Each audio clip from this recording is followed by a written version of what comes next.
Државата го даде на општина Штип земјиштето за изградба на детска градинка. На вчерашната седница на влада парцелата е доделена на локалната самоуправа на трајно користење, со што и официјално започна постапката за изградба на градинка во населбата Сењак. Ова е уште еден чекор во насока на изградба на еден од најголемите капитални проекти кои што го ветивме во предизборната кампања и со кои што посебно се гордееме.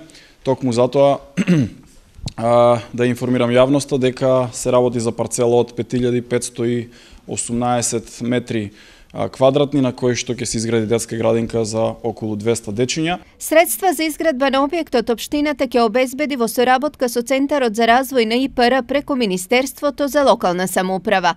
Проектот е одобрен и се чека на потпишување на договорот. Да ги добиеме средствата кои што веќе се изгласани на Источен плански регион од околу 16 милиони денари и општина Штип остатокот од нешто над 20 милиони денари е подготвена со општинскиот буџет да ги инвестира. Така што очекувам во текот на април месец веќе да дојде одлуката за овие средства и ние во најскоро можно време ќе го распишеме и тендерот за изведувач на детската градинка. Со изградбата на новиот воспитно-образовен објект ќе се намали листата на чекање на децата за прием во детските градинки, која од година во година постојано расте.